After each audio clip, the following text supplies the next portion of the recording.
Fala pessoal, Carlos falando, tudo bem com vocês? No vídeo de hoje, a gente vai analisar uma polêmica que existe entre fundos de tijolo e fundos de papel. Geralmente as pessoas comparam o dividend yield de um fundo de tijolo, como esse aqui que a gente está vendo, que é o HGLG11, com um fundo qualquer de papel, como por exemplo o MCCI11, e elas acabam tirando uma conclusão prematura de que fundos de papel sempre pagam mais do que fundos de tijolo. E não é bem assim. Hoje a gente vai entender isso um pouquinho melhor. Só lembrando que eu não estou recomendando compra nem venda de nenhum ativo. Estou apenas dividindo com vocês aí o que eu tenho feito no mercado, erros, acertos, rendimentos. Se o vídeo for agregar vocês de alguma maneira, não esquece de deixar o like, se inscrever, deixa comentário para poder fortalecer o amigo e me incentivar a continuar produzindo material de qualidade para vocês. Bom, galera, vamos então à nossa análise aqui. Eu estou aqui com os indicadores do HGLG11. É um fundo cuja cota custa cerca de R$ 161 reais, e ele está com dividend yield anualizado aqui de 9,11%, né? Isso nos últimos 12 meses. O que o investidor iniciante faz? Ele abre um fundo de papel, como esse daqui que eu acabei de mostrar, o MCCI11, e ele compara o valor da cota de R$ 93 reais com o dividend yield de 12,95% nos últimos 12 meses. Ele compara isso com o fundo de tijolo, né? Geralmente isso acontece muito com o investidor iniciante em fundos imobiliários. E eu confesso a vocês, isso também já aconteceu comigo, isso é muito comum, tá? E geralmente esse investidor iniciante ele só olha o preço da cota e o dividend yield. E aí ele faz a comparação dele. Bom, olhando, é claro, esses dois fatores, né, esses dois indicadores, você conclui rapidamente que o fundo de papel ele paga mais. E aí você só compra papel, começa a se posicionar em papel, papel, papel, e na verdade tem um porquê, né? Existe uma explicação que se dá do porquê um fundo imobiliário de tijolo ele tem um dividend yield tão menor do que um fundo de papel, como a gente está vendo aqui, né? Nesse caso aqui, ó, a diferença chega a quase 4%, né? A quase 4% aí de diferença de rendimento. Então a gente vai entender por que isso acontece. Bom, primeiramente a gente tem que entender no que um fundo de tijolo investe. Esse caso aqui é um fundo de logística. Eu estou aqui com o relatório gerencial do BTLG11, que é um outro fundo de logística, que eu estava lendo mais cedo o relatório, e eu estou com fotos aqui ó, de galpões logísticos. Então, esse tipo de fundo imobiliário, ele investe em galpões que são imóveis físicos, tá?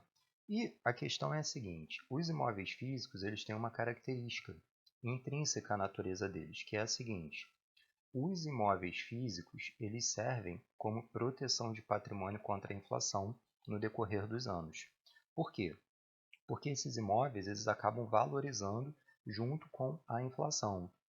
Mas isso é em teoria, tá, galera? Isso é em teoria, guarda bem essa palavra. Eu vou voltar a falar isso no decorrer do vídeo, tá? Em teoria. Esses imóveis, eles vão valorizar no decorrer do tempo. E isso é muito compreensível, né? Se você compra um imóvel aí por 300, 400 mil reais, quando você for vender ele, se for vender daqui a 15 ou 20 anos, você não vai vender pelo mesmo valor que você comprou. Você vai querer vender por um valor maior. Por quê? Porque o imóvel valorizou. E valorizou por quê? Porque teve inflação nesse período. E o que é a inflação? A inflação é o aumento do preço das coisas. E como esse prédio, esse apartamento, ele também é feito de coisas, né? Então, só para deixar claro que coisas são essas. Coisas, areia, brita, aço, vidro, madeira e por aí vai. Como o preço das coisas aumentou no decorrer dos anos, acaba que o imóvel ele também pega essa valorização. Tá? Então, quando você for vender esse imóvel daqui a 15, 20 anos, você não vai querer vender pelo preço que você pagou. Né? Se a inflação nesse período foi de 30%, por exemplo, você vai querer colocar em cima do valor pelo menos os 30%. Por quê? Senão você está perdendo dinheiro. Tá? Mas os imóveis, em geral, eles têm essa característica. E o que acontece? Aqueles galpões logísticos, eles também têm essa característica de valorização. Então, em teoria, no decorrer dos anos, esses imóveis eles vão valorizando, tá? E isso vai contribuindo para jogar o valor patrimonial desses fundos imobiliários para cima. Deixa eu mostrar uma matéria aqui, ó, muito bacana. É uma matéria desse ano, 23 de janeiro, que eu achei ela no site da ABCIP. E ela diz o seguinte, ó, que esse índice aqui, o IGMIR, ele é um índice que mede a valorização dos imóveis no decorrer dos anos. Só que aqui no caso, ele mede a valorização dos imóveis residenciais. E ele está dizendo o seguinte, que essa valorização ela está sendo superior ao IPCA pelo terceiro ano consecutivo já. Então, isso daqui é mais um reforço para a gente entender que o imóvel físico ele valoriza no decorrer do tempo, pelo menos a inflação. Nesse caso aqui está valorizando acima da inflação. Tem um gráfico aqui que eu separei que ilustra essa situação de uma forma um pouco mais prática. Repara que eu tenho uma janela de tempo aqui de 2019 a 2022 e que o gráfico azul, que no caso é esse IGMIR, né, que mede a valorização dos imóveis, ele está sempre acima do gráfico marrom, que é o IPCA, corroborando a informação que eu acabei de dar para vocês, de que os imóveis residenciais eles estão valorizando acima da inflação. Mas olha só, tudo isso daqui é só para a gente fazer uma extensão para os imóveis comerciais, porque os imóveis comerciais eles também são imóveis físicos. Então, eles vão sofrer esse mesmo tipo de valorização no decorrer dos anos. Mas olha só, vou fazer um parênteses aqui. Isso é em teoria, de novo. Por quê? Porque não só o imóvel pode valorizar, não só pela inflação, mas ele pode valorizar por outros fatores externos e também desvalorizar. Por exemplo, vamos supor que a pessoa comprou um apartamento e no decorrer de 15 anos apareceu, por exemplo, uma comunidade em volta. Perigosa, com tráfico de drogas, milícia, tiroteio, enfim. Não tenha dúvida que aquele imóvel ali vai perder algum valor. Agora, o contrário também pode acontecer. Apareceu uma linha de metrô perto, uma faculdade, um mercado, um hospital, muito comércio em volta, o imóvel vai ganhar valor. Então, esse é um exemplo para a gente ver que esses fatores externos eles podem contribuir para poder aumentar ou diminuir, valorizar ou desvalorizar o valor patrimonial do imóvel, tá certo? Uma outra característica ainda que a gente deve levar em conta, porque a gente está falando de fundo imobiliário, é que esses fundos aqui, gente, eles têm uma gestão ativa. O que significa isso? Os gestores eles ficam comprando e vendendo imóveis o tempo todo. Então, eles compram um galpão lá por 50 milhões, amanhã ou depois vende por 60. Essa diferença, o que eles fazem? Ou eles devolvem para os cotistas, né, na forma de proventos, ou eles vão incorporar isso ao valor patrimonial do fundo e vão usar para comprar um outro imóvel, que vai gerar mais renda. Além disso, eles abrem subscrições. O que significa isso? Eles lançam novas cotas no mercado. A gente está no momento agora que tem vários fundos aí abrindo subscrição, né? Então, quando eles querem captar recursos, o que eles fazem? Eles lançam novas cotas no mercado. E aí, por exemplo, captou lá 500 milhões de reais. Esses 500 milhões de reais vão ser usados para comprar novos galpões, novos imóveis físicos, né? E esses imóveis vão aumentar o valor patrimonial do fundo. Então, tudo isso vai contribuir, no final das contas, para você ver o tipo de curva que eu vou te mostrar agora. Por exemplo, eu estou no Funds Explorer, é um site de fundos imobiliários, e eu vou pegar o valor patrimonial do HGLG11, que é o fundo que a gente está batendo um papo aqui sobre ele, né? Que eu peguei como exemplo. Repara que o valor patrimonial do HGLG11, nessa janela de tempo que ele disponibiliza para a gente, que é de 2015 até outubro de 2022, esse valor patrimonial ele saiu, isso é da cota, tá, galera? Ele saiu de R$ 104,00 e foi parar lá em R$ 147,00. Então, a gente está percebendo o seguinte, que por todos esses fatores que eu acabei de falar para vocês, o valor patrimonial do fundo de tijolo, que são imóveis físicos, ele aumentou no decorrer do tempo. Aqui tem tudo, tem subscrição, tem gestão ativa, tem inflação, tem fatores externos, tudo isso está contribuindo para jogar o valor patrimonial para cima. Mas a gente pode fazer um entendimento aqui, só para ficar didático, da seguinte maneira, que o valor patrimonial de um fundo de tijolo, no decorrer dos anos, ele vai aumentar. Por quê? Porque a inflação atuou ali. né? Então teve uma valorização. Logo, o que eu quero dizer para você é o seguinte: um investidor que ele coloque, por exemplo, R$ 100.000 num fundo de tijolo, esses R$ 100.000 eles estão sofrendo, ele coloca R$ 100.000 ali, ele comprou cotas, tá? Esses R$ 100.000 eles estão sofrendo no decorrer dos anos o quê? Uma valorização. O que eu quero dizer com isso? Para ficar mais entendível, o poder de compra desses R$ 100.000 está sendo mantido no decorrer dos anos. Por quê? Porque o fundo imobiliário de tijolo na base, como eu estou mostrando para vocês aqui agora, ele tem uma correção natural e uma proteção natural contra a inflação, tá? Muito bem. Vou pegar um outro fundo aqui de tijolo, vou pegar, por exemplo, o BTLG11, para a gente ver se isso vai acontecer também no BTLG. Olha lá, ó, também aconteceu.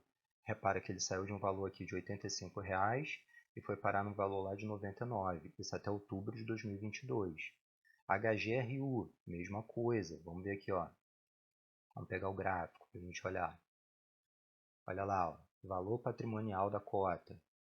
Olha lá, ó, 97, saiu de 97, foi parar lá em outubro de 2022 em R$ 120,00.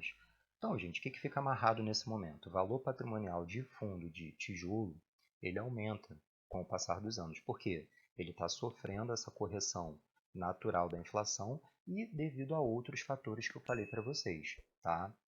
Bom, em decorrência disso, como esse investidor que investiu nesse fundo aqui, ele já está tendo uma correção do patrimônio dele na base, né? O patrimônio dele está tendo o poder de compra mantido, conservado, esse fundo aparentemente ele vai te pagar um dividendo menor. Por que ele vai te pagar um dividendo menor?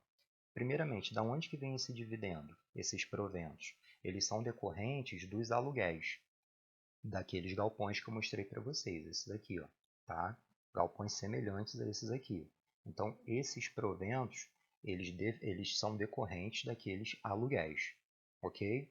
E, como o patrimônio original, que são os R$ 100.000 que eu estou usando como exemplo, já estão sofrendo aquela correção natural lá na base, esses R$ 100.000, o poder de compra deles está sendo preservado, em teoria, esse dividendo que você está recebendo aqui todo mês, ou no caso aqui, esse nos últimos 12 meses, ele é um dividendo que já está acima da inflação.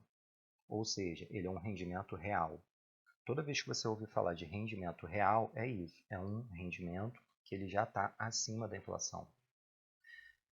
Além do mais, eu vou te mostrar uma outra informação muito bacana. Eu estou aqui com o relatório gerencial de um outro fundo de tijolo, é o ALZR11. Eu vou pegar a primeira página, comentário mensal. Vou ler só um trechinho para vocês. Até o momento, 10 dos 14 imóveis locados do fundo já tiveram seus aluguéis corrigidos pelo repasse inflacionário neste ano, o que representa cerca de 62% das receitas. Então, o que ele está dizendo, gente? Que esses contratos de aluguéis eles são corrigidos pelo IPCA, olha lá, o repasse inflacionário, tá? Então, esse provento que você recebe aqui, ó, que são decorrentes desses aluguéis, eles são corrigidos de novo pela inflação. Por quê? Porque esses contratos de aluguéis, uma vez por ano, eles são revistos, tá? E aí tem uma correção decorrente da inflação. Um parênteses aqui, nem sempre isso acontece, tá? Muitas vezes a empresa que locou o galpão, ela senta com o fundo e conversa. Ela pede para não reajustar, porque está com dificuldade de pagar, ou se reajustar ela vai começar a ficar inadimplente, enfim. E aí o fundo acaba decidindo por não reajustar naquele ano, né, para poder manter o galpão alugado, para manter o cliente, que é um bom cliente, paga direitinho, uma boa empresa, enfim. Então, esse tipo de coisa pode acontecer também, mas em teoria, de novo, olha a palavra em teoria. Em teoria, esses proventos aqui, ó, eles vão ser reajustados pelo IPCA uma vez por ano, tá certo? Então, gente, por isso é que um fundo de tijolo ele vai pagar um rendimento aparentemente menor. Agora vamos analisar o outro lado da história, que é um fundo de papel. Vou pegar aqui o MCCI11. Ó. Ele está com dividend yield aí nos últimos 12 meses de 12,95. O que você tem que ter em mente quando você olhar isso aqui? Aqui dentro desses 12,95 está o IPCA, que é a inflação dos últimos 12 meses, mais o rendimento que ele está te dando. Então, se você quiser saber o que você está tendo de rendimento real em um fundo de papel, você tem que pegar esses 12,95%, subtrair dele a inflação dos últimos 12 meses, e aí o que sobrar é o que de fato você está tendo de rendimento investindo nesse fundo aqui. E aí é essa diferença que você teria que comparar com o dividend yield de um fundo de tijolo, para você saber quem de fato está te pagando mais. Então, agora, a partir desse momento, você já tem uma visão muito mais ampla e você tem capacidade de analisar quem de fato, naquele momento, está te pagando mais. Você tem capacidade de entender que um fundo de papel ele está te pagando um dividend yield aparentemente maior, um rendimento aparentemente maior, mas é porque ele está te devolvendo a inflação do período mais o rendimento, tá certo? E você tem que separar os dois para você poder saber o que de fato você está ganhando. Deixa eu mostrar para vocês aqui uma outra informação bacana, que são os valores patrimoniais de fundos de papel. Repara, aqui ó, estou com RBRR11, que é um fundo de papel. Repara que diferente do valor patrimonial de um fundo de tijolo, olha lá, ó, do HGLG11, por exemplo, um fundo de papel ele não tem aumento significativo de valor patrimonial de cota, como a gente vê no fundo de tijolo. Vou pegar um outro fundo de papel aqui, ó, MXRF11. Vamos ver o valor patrimonial, olha lá, ó. É praticamente uma linha reta, tá? Ele não tem aumento de valor patrimonial. Vou pegar outro, ó. REC-R11, outro fundo de papel. Vamos ver aqui, ó, valor patrimonial. Olha lá, ó, praticamente uma linha reta. Então, gente, o que fica entendido nesse momento? O valor patrimonial de um fundo de papel, ele não aumenta no decorrer do tempo. Se você botar aqui 100 mil reais, o que vai acontecer? Você vai ter 100 mil reais. É claro que você vai ter aquele aumento ou aquela diminuição natural da oscilação da cota, né? Porque como ela está no mercado financeiro, o valor da cota mercado vai oscilar de acordo com o interesse ou desinteresse dos cotistas. Mas assim, ela não foge muito do valor patrimonial. Então, se você botou ali 100 mil reais, basicamente você vai ter 100 mil reais daqui a um mês, daqui a um ano, daqui a 2 anos, daqui a 3 anos e assim por diante, tá? Se você quiser aumentar o patrimônio em fundo de papel, o que você tem que fazer? Você tem que pegar esse dividendo aqui, ó, e reinvestir ele. Como? Comprando mais cotas. E aí você vai ter um aumento no seu patrimônio, tá? Investindo em fundo de papel. Porque ele não tem uma correção natural, como a gente vê aqui, ó, no fundo de tijolo. Tá? Por quê? Porque ele devolve tudo para você todo mês. A inflação mais o dividendo. E aí você pode perguntar, pô, Carlos, mas então eu nunca vou poder usufruir do dividendo de fundo de papel? Pode, cara. Desde que você tenha a responsabilidade de tirar pelo menos a inflação e colocar lá de volta. Por quê? Porque se você gasta tudo isso daqui, você botou 100 mil reais lá no fundo de papel, beleza? E aí você vai gastando todo o dividendo que ele vai te dando, o que vai acontecendo no decorrer dos anos? Aqueles 100 mil reais que você colocou lá, ele vai perdendo poder de compra. Por quê? Porque como o fundo não retém a inflação, ele repassa para você, você vai, no mês seguinte, você vai ter 95 mil de poder de compra. No mês seguinte, não, no ano seguinte, perdão.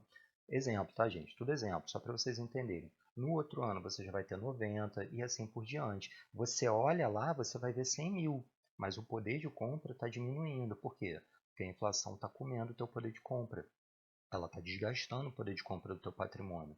Então, para isso não acontecer, você tem que separar desse dividendo aqui anual a inflação e reinvestir. Pelo menos isso, tá? A não ser que você não chega no momento da sua vida que você não se importe mais. Se o teu patrimônio vai diminuir, aí não tem problema, aí você gasta tudo, tá? Mas sabendo que você tem para poder aumentar o teu patrimônio, reinvestir esses proventos. E aí, galera, é claro que a gente pode problematizar muito isso daqui. Eu não vou me alongar muito, porque já tem 19 minutos de vídeo. Mas, por exemplo, ó, se você pegar o valor, o patrimônio aqui, ó, vamos analisar o fundo de tijolo. Eu comprei uma cota aqui a R$ 101 e alguns anos depois, lá em 2022, eu vendi por 147. Repara que nesse caso aqui eu vou ser tributado, porque eu vou ter lucro na cota. Quando você vende a cota com lucro, você é tributado. Então essa seria aí, entre aspas, uma desvantagem do fundo de tijolo. Entre aspas, tá, gente? Não estou criticando aqui o investimento de ninguém, pelo amor de Deus. Entre aspas, a gente está só problematizando. Uma outra característica aqui, ó, que a gente pode ver é o seguinte. Comprei aqui por R$ 101. Se mais para frente eu quiser comprar mais cotas, eu já vou pagar 107. Se mais para frente eu quiser pagar mais cotas, eu já vou pagar 112, depois 121, depois 135. O que eu estou querendo dizer? Para você se posicionar mais em fundos de tijolo, você tem que desembolsar cada vez mais dinheiro, porque a cota vai ficando cada vez mais cara. Em compensação, ele te dá uma proteção natural do teu patrimônio, do poder de compra do teu patrimônio, teu valor patrimonial da cota vai subindo e ele te paga, em teoria, um dividendo que já é acima da inflação. No fundo de papel, vamos ver agora rapidinho para problematizar aqui, ó. Comprei aqui por 95. Lá na frente, se eu quiser comprar mais, vou pagar 96. Depois vou pagar 95. Depois vou pagar 96. Depois vou pagar 98. Depois vou pagar 97, 98, 97, 99, 96 de novo. Olha lá, ó, 95 de novo. Ou seja, galera, se eu quiser me posicionar mais em fundo de papel, eu pago basicamente o mesmo valor. Porque o valor patrimonial do fundo de papel não aumenta. Se eu comprar aqui atrás por 95 e quiser vender lá na frente por 95, eu não vou pagar imposto de renda. Ou se pagar, eu vou pagar residual, porque valoriza muito pouco. Então, essas seriam aí, entre aspas, vantagens do fundo de papel. Em compensação, como eu falei para vocês, isso daqui não aumenta. Se você quiser aumentar o teu patrimônio com valor de papel, você tem que comprar mais cotas.